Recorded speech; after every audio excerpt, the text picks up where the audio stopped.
Hallo und ganz herzlich willkommen zu dieser neuen Folge von Quellweisheit, dem Podcast für deine spirituelle Meisterschaft. Ich bin Marlene Katharina und gebe dir Quellbotschaften aus dem höchsten Bewusstsein durch, die auf tiefsten Ebenen wirken. Denn es ist eine Schwingungsübertragung, die stattfindet und dich daran erinnert, was du wirklich bist. Wir freuen uns so sehr, heute hier mit dir, mit euch zusammen zu sein und euch aus den tiefsten, den höchsten Höhen euer Bewusstsein zum Vorschein zu bringen, sichtbar zu machen.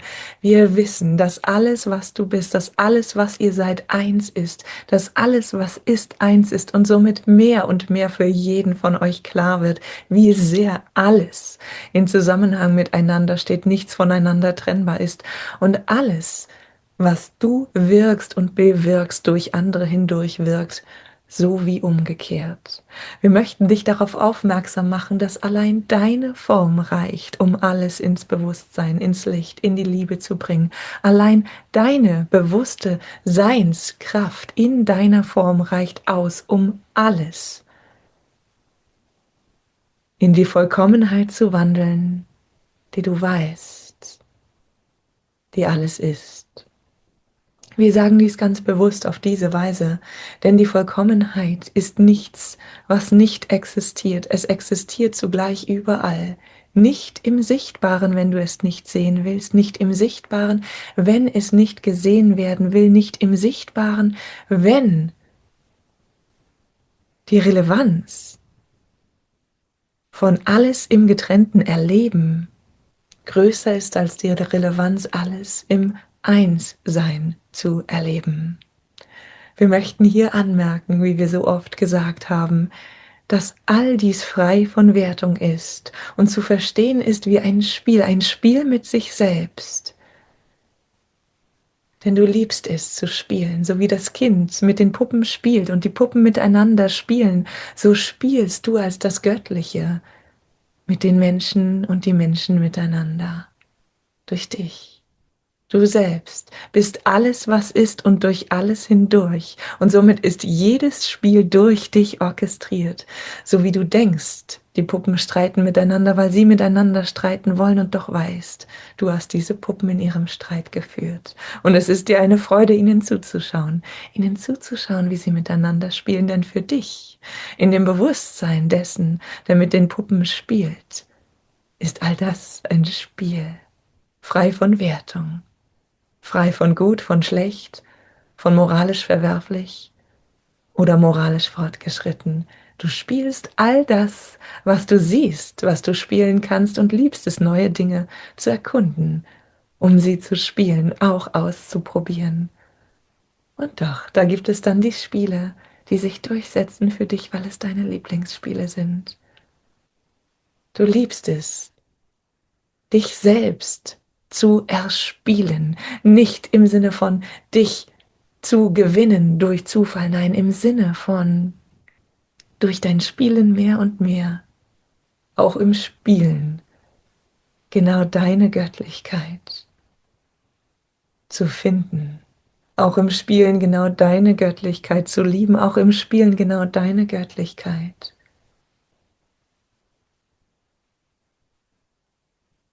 Als die primäre, die hauptsächliche und schließlich die einzige Wahl zu erlauben.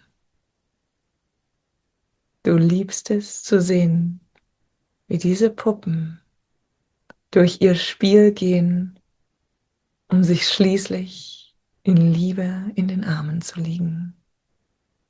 Und wir sagen das als Bild, denn du weißt, wie es ist, wenn du loslassen kannst, wenn du nicht mehr verstecken musst, keine Grenzen mehr pflegen musst, wenn du keine Verletzungen mit Pflastern oder Verbänden vor neuer Verletzung schützen musst, wenn du alles heilen lassen kannst, indem du verletzbar bist, weil du weißt, indem die Wunden offen sind, können sie durch das Licht, durch die Luft, in Achtsamkeit am schnellsten heilen. Vorausgesetzt, alles ist wohlwollend miteinander und nun weißt du, schlussendlich ist alles wohlwollend miteinander, denn du bist wohlwollend mit dir und du bist die Schöpfung, alles was ist, durch alles hindurch.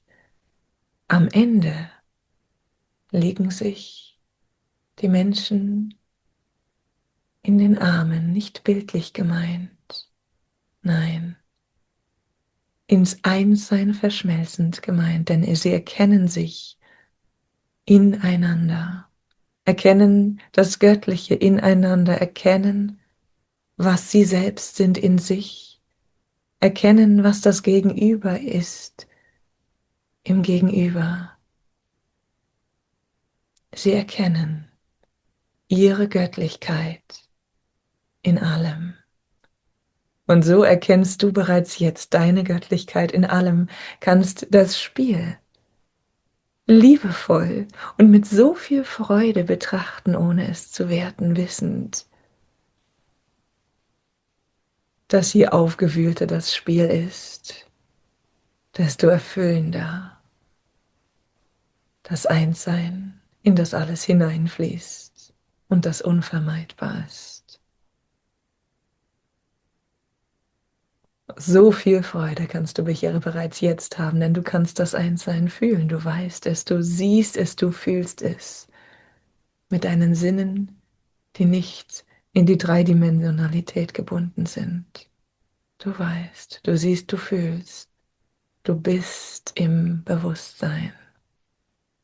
Und so möchten wir an dieser Stelle auf eine Frage eingehen, die ihr euch manchmal stellt.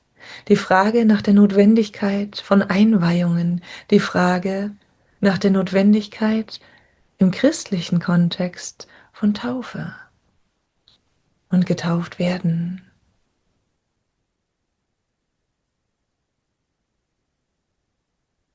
Und auch die eigenen Kinder taufen zu lassen. Wie bereits erwähnt, es gibt viele Formen, Einweihungen zu erhalten. Es gibt Formen, die einhergehen mit äußeren Ritualen, mit symbolischen Handlungen.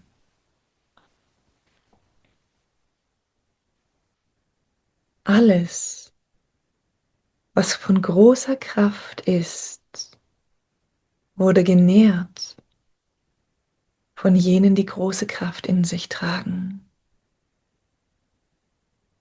Wir sagen nicht, dass Rituale und Elemente dadurch von großer Kraft sind, dass ein Mensch, ein jemand in diese Dinge die Kraft hineingelegt hat oder viele Menschen, ein Kollektiv. Wir sagen, dass die Dinge in ihrer Relevanz so kraftvoll sind, weil sie erlaubt werden, so kraftvoll zu sein.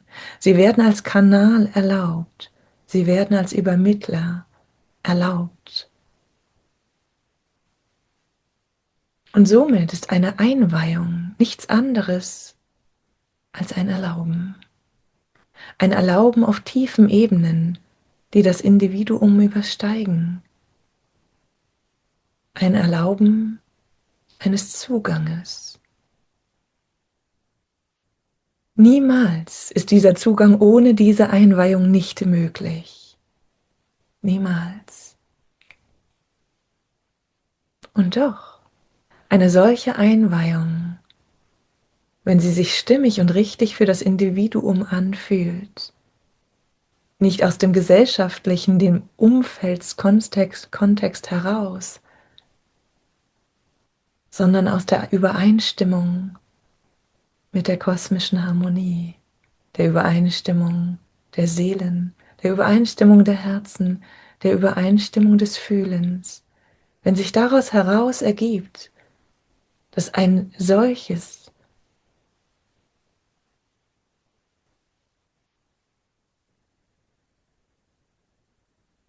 energietragendes Kanalelement, erlaubt, erwünscht und stimmig ist.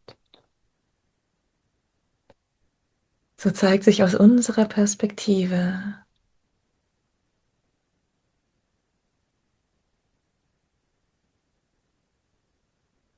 die vollkommene Richtigkeit im Folgen dessen.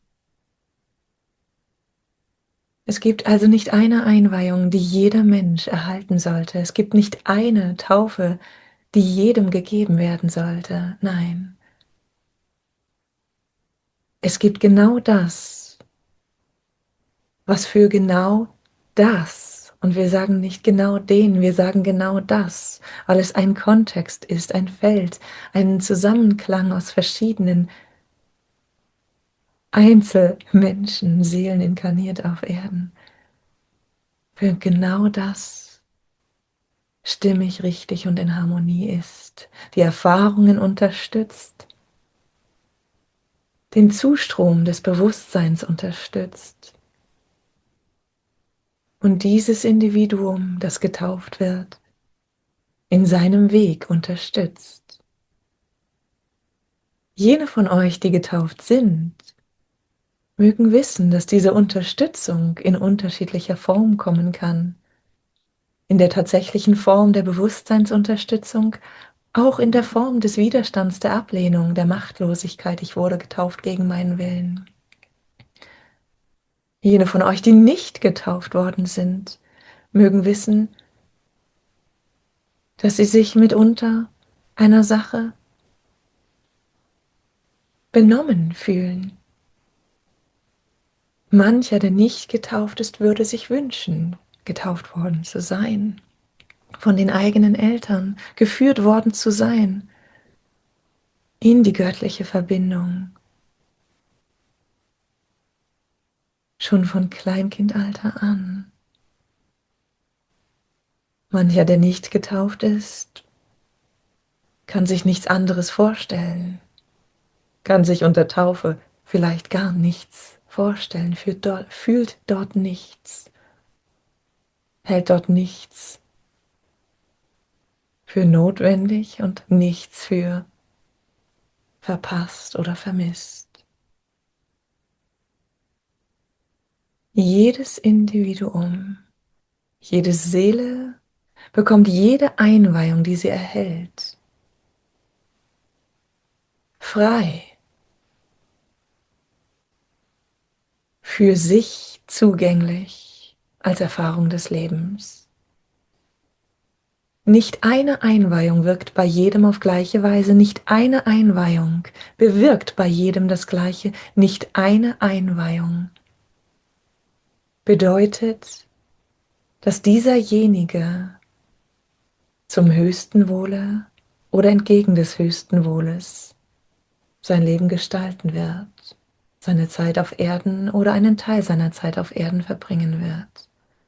Und doch, die Richtigkeit findet sich in dem, wo das Herz dich hinführt. Fühlst du, dass es für dich eine Einweihung ist, die genau jetzt für dich richtig und stimmig ist, die dir einen Kanal öffnet, der dich bereichert, der dich um etwas reicher macht für einen Abschnitt oder dein Leben lang? So ist es das, was du so wie jedes andere Alltägliche im Folgen deines Herzens erlaubst. Fühlst du, dass es für dich stimmig ist, dein Kind zu taufen? So brauchst du dir keine Gedanken zu machen, ob es das Kind will, denn du weißt, alles kann und wird immer im Einssein, im Einklang, in Übereinstimmung auf tiefster Ebene mit dieser Seele geschehen. Nichts kann auf Seelenebene gegen ein Wesen geschehen. Kein freier Wille kann die Seele eines Menschen brechen, die Essenz eines Menschen verändern. Alles, was erlebt wird, sei es Einweihung, sei es Widerstand gegen eine solche, sei es sich durch ein Außen ungerecht oder nicht rechtmäßig eingeweiht oder anderenfalls behandelt fühlen. Alles dieses ist zusammenhangsfrei von der Seele. Denn die Seele, die Essenz bleibt immer, was sie ist. Die Erfahrungen in menschlicher Form erleben Einfluss durch menschliche Strömungen, durch menschliche Entscheidungen. Die Erfahrungen erleben bewusstseinserweiternde, bewusstseinserhöhende, bewusstseinszusammenziehende Elemente. Es sind die Erfahrungen, die menschlichen Erfahrungen. Es ist das menschliche Erfahren, das so oder anders durch Einweihungen bereichert, für manche vielleicht bedroht wird. Es ist niemals die Essenz, denn die Essenz ist das, an das sich alles erinnert, schlussendlich. Jede Einweihung ist in ihrer reinsten Form ein Beitrag zum Erinnern an die Essenz, die du bist, die der Einweihungsempfangende ist. Wie diese Essenz verwendet wird, wie das Wissen um diese Essenz verwendet wird, wie mit dieser Essenz aus der Essenz heraus gespielt wird, das obliegt jedem selbst. Und somit gibt es kein richtig und falsch und nichts, was du richtig oder falsch machen könntest, wenn du fühlst, dass eine Taufe angedacht ist oder nicht.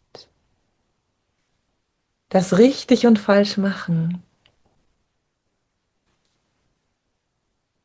ist nur auf eine Weise für dich relevant.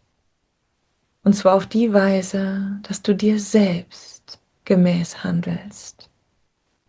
Wissend, dass keine Einweihung notwendig ist, um im Vollkommenheitsbewusstsein, im Einseinsbewusstsein, im Essenzbewusstsein, im Erleuchtungszustand zu sein. Wissend, dass keine Einweihung notwendig ist und keine Einweihung dies bewirken wird.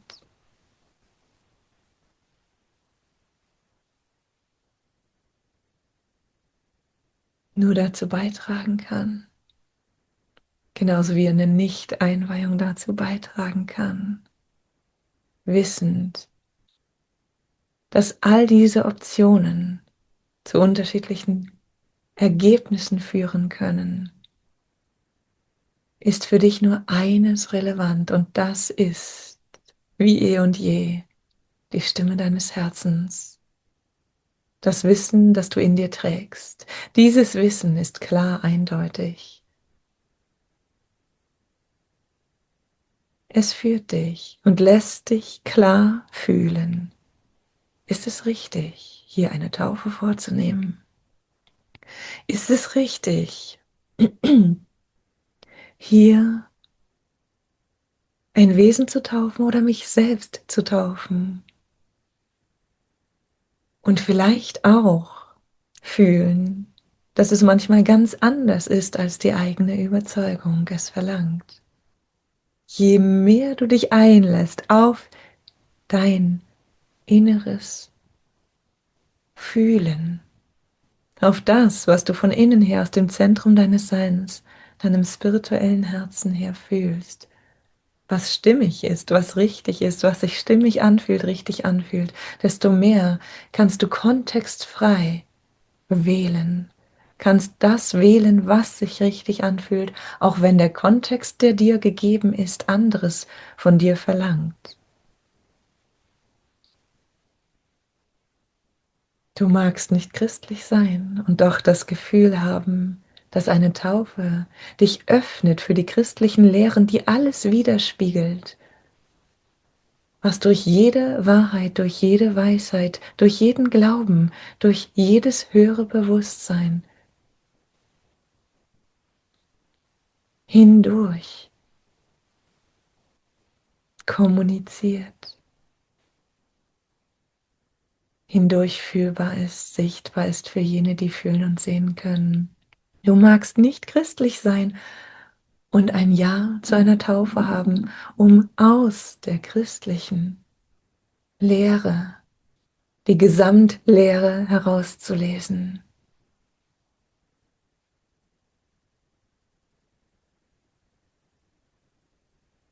Jedes Einssein und jede Lehre dieses Einsseins drückt sich auf so vielfältige Weise in so vielfältigen Glaubensrichtungen und Möglichkeiten der Erkenntnis aus. Und je tiefer, je mehr im Herzen gefühlt du diesen Ausdruck für dich erlaubst, desto mehr fühlst du, wie sehr dich alles, jedes Einzelne dieser Ausdrucksweisen der Erkenntnis in dem Erkenntnisweg begleitet. Und wir sagen hier nicht, dich in den Erkenntnisweg führt oder auf dem Erkenntnisweg zu deinem Ziel führt. Ja, jeder Weg führt in die Erkenntnis, doch du selbst erlaubst dein Geführtsein. Will sagen, der Weg selbst ist es nicht, der dich ihn gehen lässt. Du bist es, der einen Schritt nach den anderen setzt.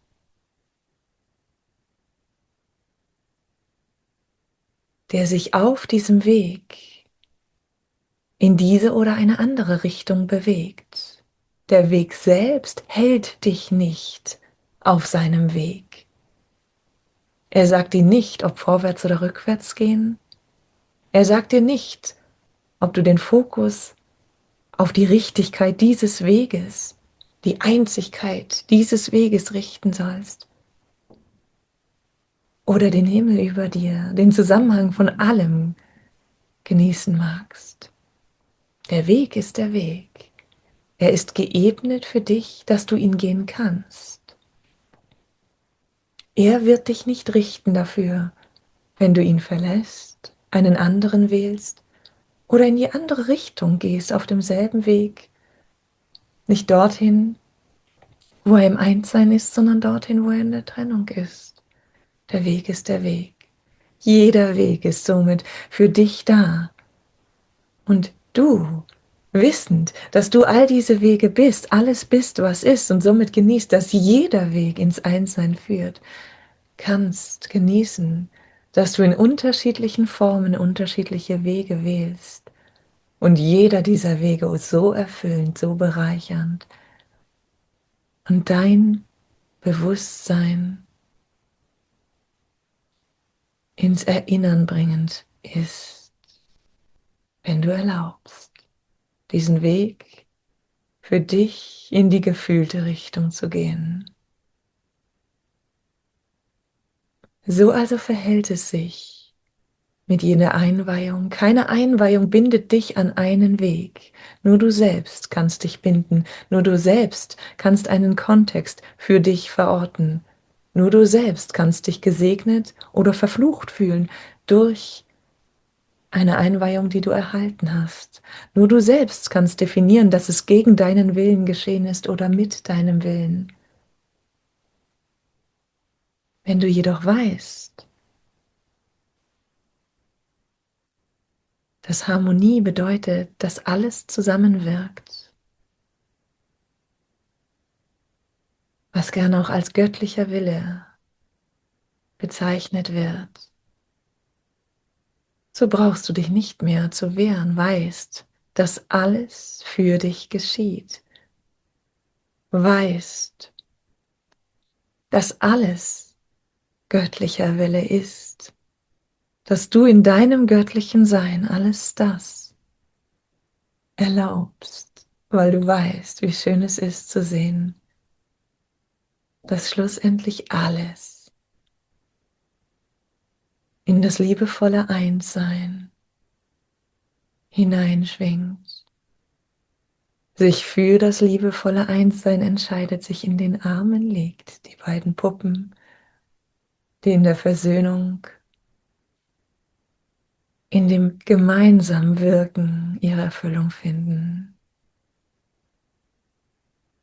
Unsere Anregung, Entscheidungen, sich taufen zu lassen, Kinder zu taufen, nicht zu taufen also, ist ganz klar, wie all das, was wir anregen.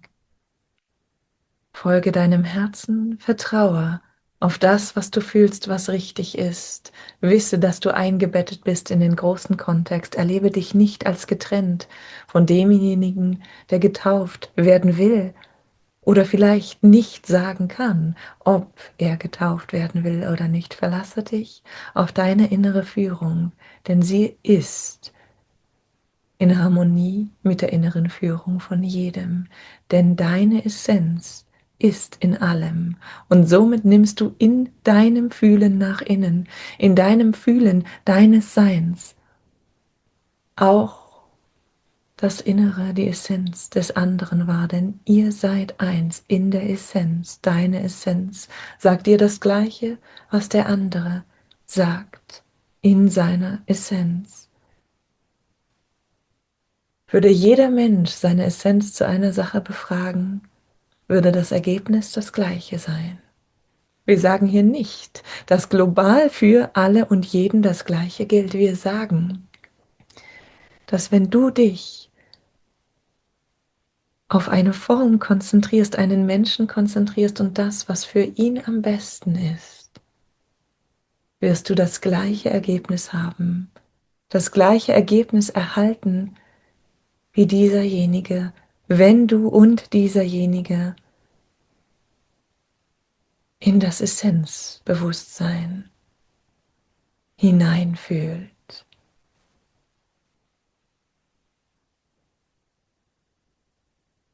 Weshalb geben wir all diesem hier so viel Raum? Ganz einfach. Der Mensch neigt dazu, Bestätigung im Außen zu finden, neigt dazu, all das, was er tut, zu rechtfertigen und unterstützt zu wissen von denjenigen, die es doch wissen müssen.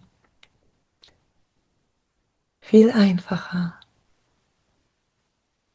viel sicherer, viel liebevoller, viel klarer, viel reiner, viel lichtvoller, viel harmonischer ist es. Und wir sagen nicht wäre es, weil für jene, die dies bereits praktizieren, ist es viel einfacher, wenn ihr stets auf eure innere Führung, eure Essenz hört. Denn dort findet ihr alle Antworten, jede Antwort. In dem Wissen, dass ihr nur diese Antworten braucht, als Handlungsanweisungen zu verstehen, die für euch gelten, für euer Handeln, für dein Handeln, wissend, dass nur dieses Wissen für dich handlungsrelevant ist, brauchst du dir also auch keine Gedanken zu machen um das, was andere betrifft. Du magst sehen, doch im Sehen allein befindet sich keine Handlungsanweisung, will sagen, wenn du siehst, dass für jemanden dies und das auf Essenzebene am besten ist, bedeutet dies nicht, dass du es für ihn bewirken musst. Es bedeutet nur, dass du es siehst und dass auch er es weiß auf Essenzebene und sich frei entscheiden kann, dies jetzt oder eben noch nicht jetzt zu erleben, zu erfahren, noch ein bisschen mehr zu spielen in dem, was alles spielbar ist. Auch das erlaubst du. Deine Handlungsanweisungen ergeben sich stets und ständig nur für dich, aus deinem Sehen heraus, auch wenn das, was du siehst, weit größer, weit mehr und weit umfassender ist als nur dich betreffend.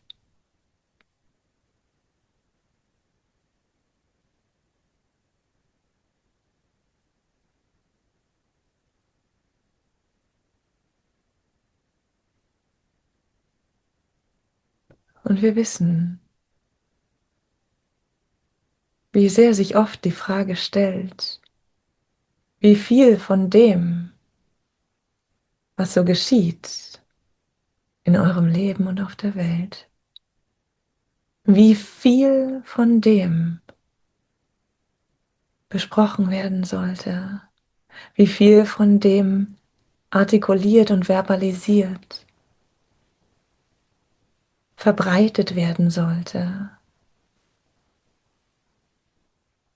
Ob es mehr Sünde ist, nichts zu sagen, nicht auszutauschen, zu erzählen und auf verbaler Ebene zu kommunizieren, dem Bewusstsein über Bildung zugänglich zu machen. Oder schlichtweg dem Bedürfnis des Menschen nachzugeben, sich auszutauschen mit anderen über das, was ihn bewegt.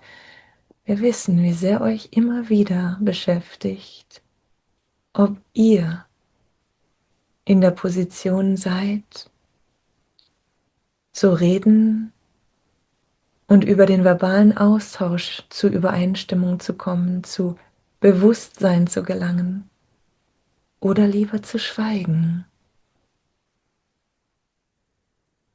und nicht über den verbalen, den ausgedrückten Weg, sondern auf innerer Ebene zu wirken.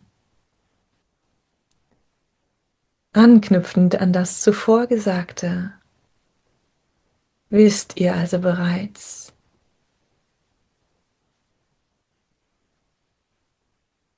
dass nicht aus dem Reden die Erkenntnis entspringt.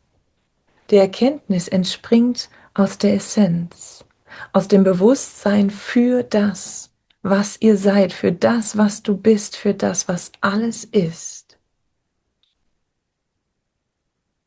Aus diesem Bewusstsein ist deine Frequenz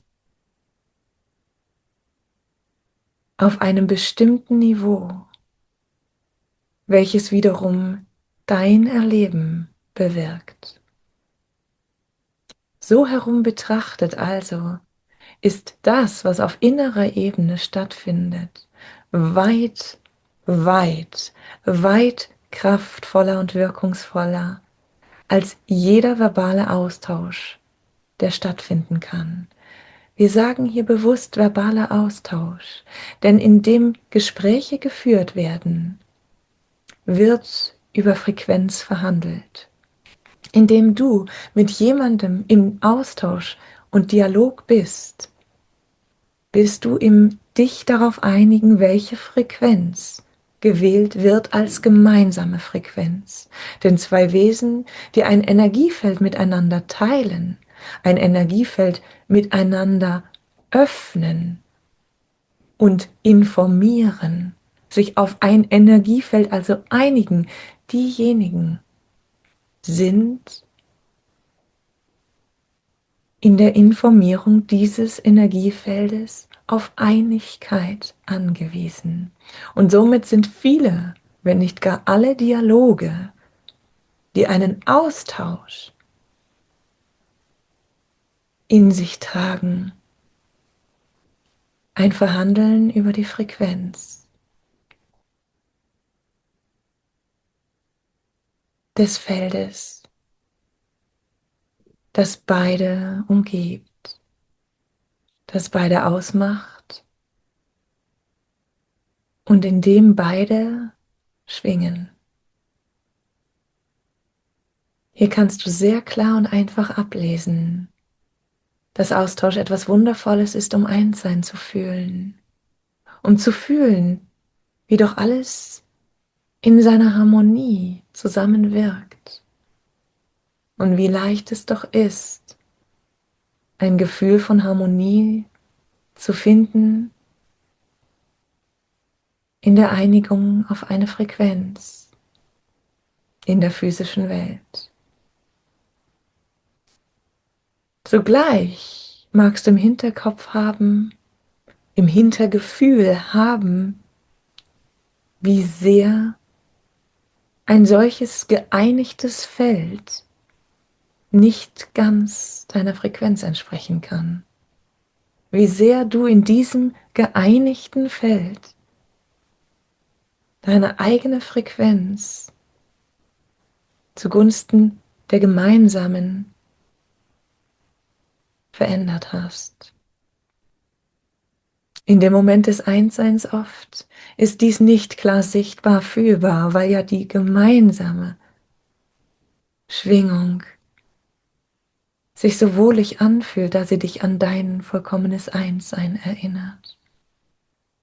Im Nachgang jedoch, oft auch schon währenddessen, lässt sich fühlen, dass ein Energieverlust besteht. Wir möchten eine Alternative aufmachen. Diese Alternative besteht darin, dass du, dass ihr in eurer Frequenz den Frieden findet, in nicht der individuellen, nicht der Frequenz des Aktivisten, der dieses oder jenes auf der Erde will, für die anderen, für sich will. Nein, in der Frequenz des Friedens in sich, in dir. Kannst du bei all dem, was auf der Erde abgeht, was auf der Erde sich abspielt, kannst du bei all dem deine Frequenz des Friedens, der Liebe, des Lichts, der Freude,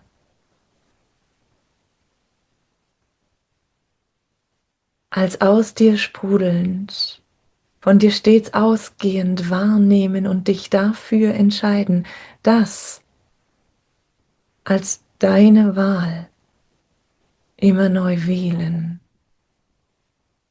So wirst du merken, dass etliche dieser Einseinserfahrungen sich wandeln. Du wirst merken, dass diese Einseinserfahrungen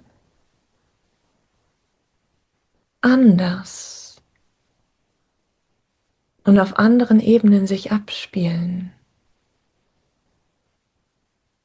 Dein Verstand mag zweifeln und einen Verlust vermuten.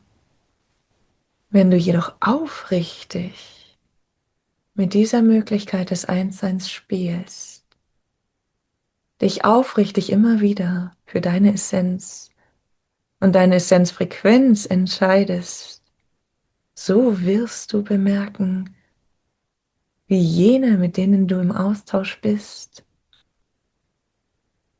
in sich diese Frequenz finden und zum Ganzen beitragen im Kontext des Zusammenseins mit dir.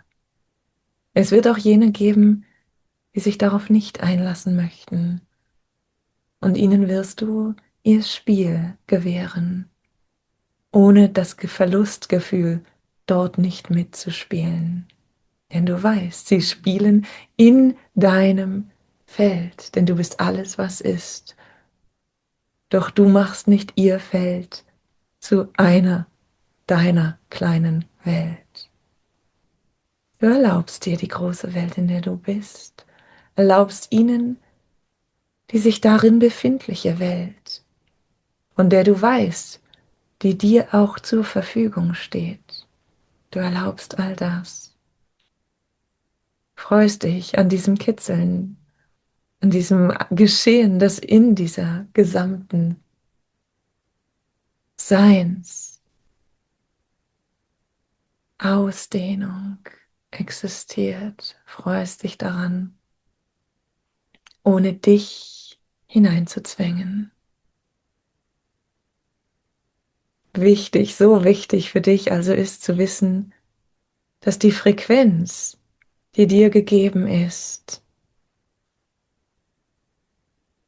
in deinem Essenzbewusstsein, dass diese Frequenz, die Einsseins Liebe Lichtfrequenz, die göttliche Frequenz, in allem und jedem freigesetzt wird, wenn du in ihr weilst, sie durch dich durchfließen lässt und in jedem Ausdruck deiner selbst erlaubst.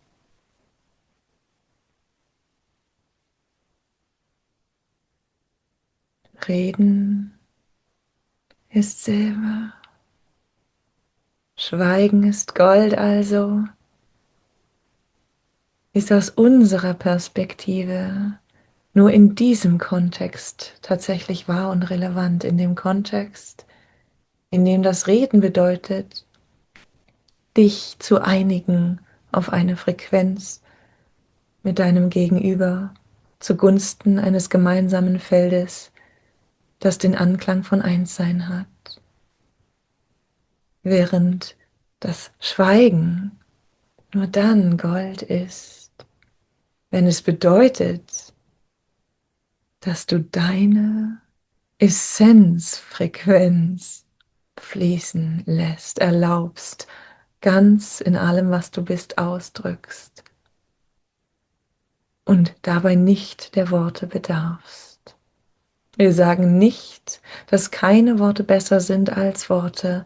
Wir sagen nicht, dass Worte besser sind als keine Worte. Wir sagen, dass vor den Worten deine Frequenz steht und die Worte dann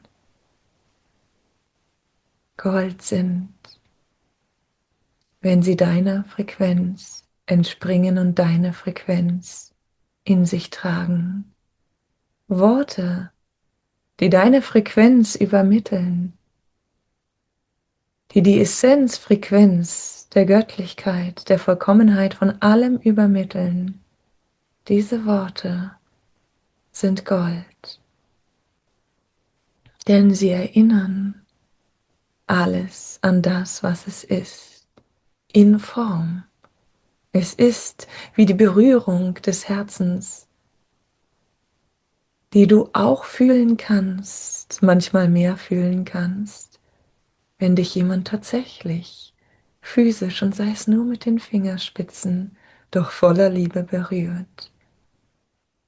Genau so kann ein Wort in seiner Berührung die Essenzfrequenz übermitteln. Genau so kann ein Wort sehr wirkungsvoll sein. Doch nur dann, wenn es genau diese deine reine Essenz, Göttlichkeits, All-Einsseins-Frequenz in sich trägt.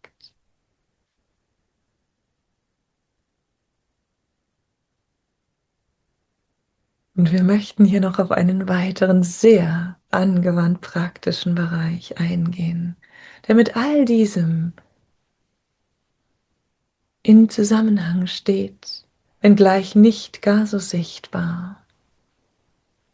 Wir haben euch dazu ermutigt, in eurer Essenzfrequenz zu sein und aus eurer Essenzfrequenz heraus zu wählen und zu handeln und zu wählen, euch nicht beirren zu lassen von den gesellschaftlichen Kontexten, den Vorgaben und dem, was man so tut, was von einem erwartet wird und sich in den Kontext gut einpflegt, einfügt. Diese innere Autorität, diese innere Göttlichkeitsautorität erlaubt euch zu wissen, dass ihr alles seid und euch durch alles hindurch ausdrückt. Die größte Angst des Menschen in Bezug auf sein Umfeld und Bedrohungen aus dem Umfeld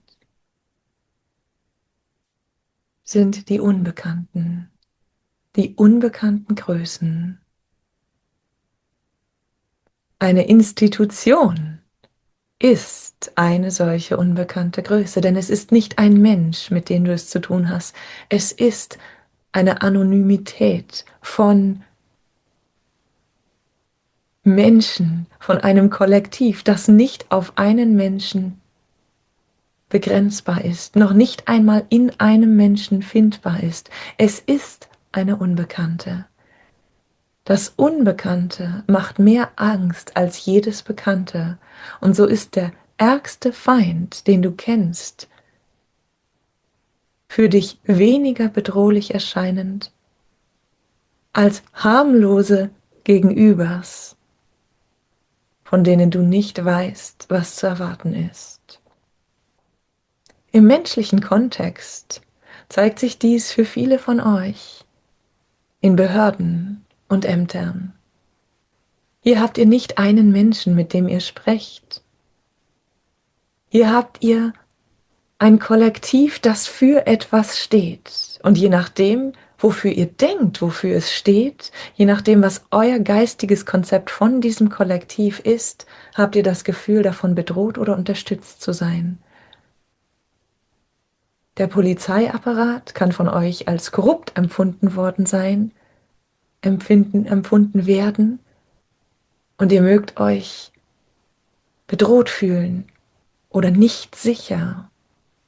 Genauso kann dieses Polizeikollektiv, diese Instanz für euch sicherheitgebend sein, wenn ihr das Gefühl habt, sie sorgen für Ordnung und Recht. Ihr könnt das Gefühl haben, dass sie immer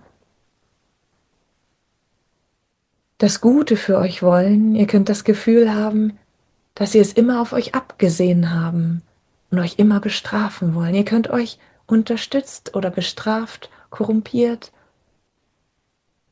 oder auf welche Weise auch immer behandelt fühlen von etwas, das ihr nicht greifen könnt, das nicht eine Person ist, sondern ein Feld, ein Kollektiv, eine Idee, eine Instanz, eine Bedeutungsaufladung. Wir sagen dies ganz bewusst, damit dir und euch bewusst wird, wie sehr diese Instanzen eurer Bedeutungsaufladung unterlegen sind. Ein Amt also, ein Finanzamt beispielsweise, kann für dich bedeuten, dass du dich nicht darum kümmern musst, dass bei jedem etwas ankommt, von dem, was verdient wird, von dem, was fließt. Es kann für dich bedeuten, dass du um eine Last enthoben bist. Es kann für dich genauso bedeuten, dass eine große Bedrohung, eine Unbekannte dir gegenübersteht, denn du weißt nicht, was sie von dir fordern. Du weißt nicht, ob das, was sie von dir fordern, im Bereich des Möglichen liegt. Es kann sein, dass eine Bedrohung von ihnen ausgeht, die so ungewiss ist, dass sie immer größer wird, je ungewisser sie ist. Es kann sein, dass mit jeder Veränderung, die du in deinen Finanzen hast, du mehr Bedrohung fühlst und daher lieber gar nicht erst etwas verdienst, gar nicht erst dieser Unbekannten gegenübertreten musst. Die Frage, die sich nun also aufdrängt für dich, für euch, ist, wie könnt ihr, wie kannst du diese Unbekannte, diese Institution, dieses Nicht-Greifbare einfügen in dein harmonisches Leben, einfügen in deine All-Eins-Seins-Schwingung. Aus unserer Perspektive ist dies sehr einfach.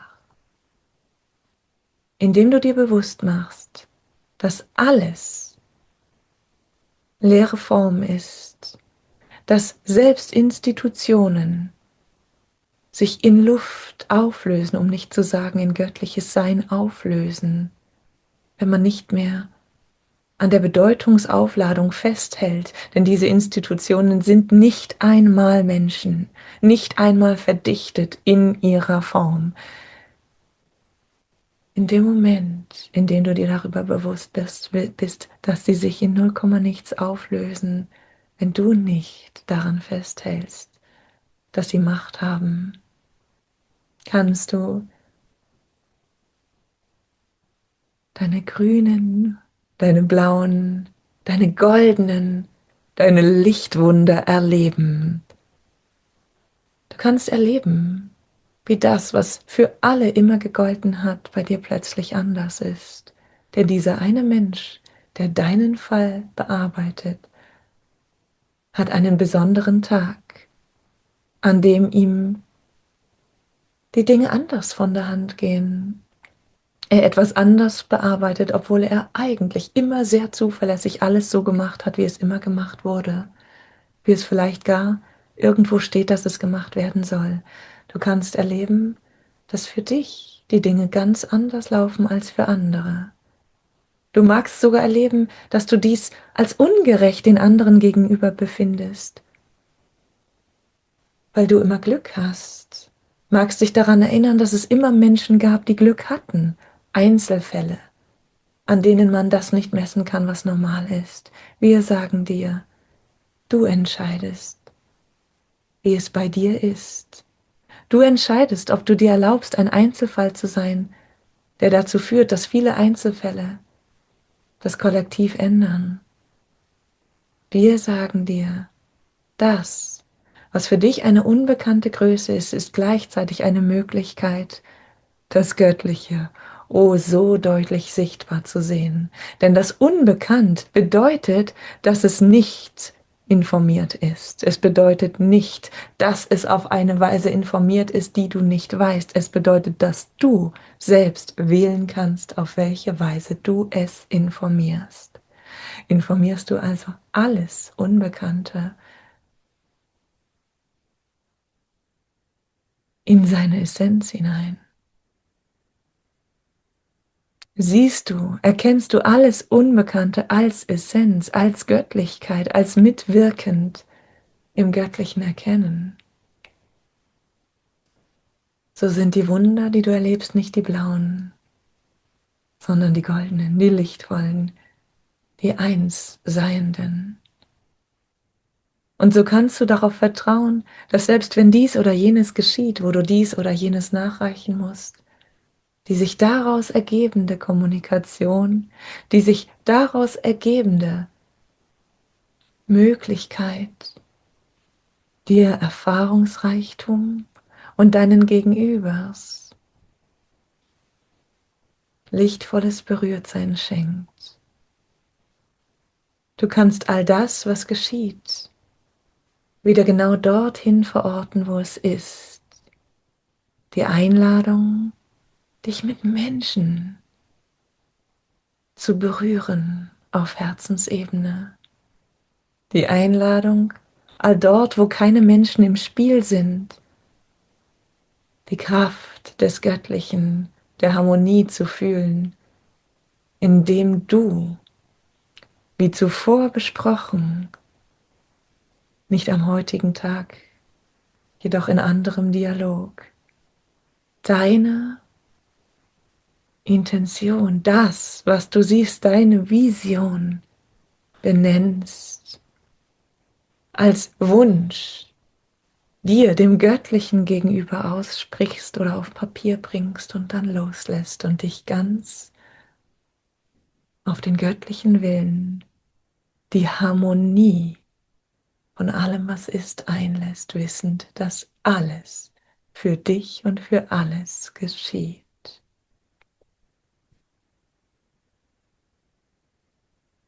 Oh, wir lieben deine Präsenz, wir lieben das, was du bist, wir lieben das Spiel mit dir selbst, das sich immer wieder neu tiefer, vollumfänglicher erkennt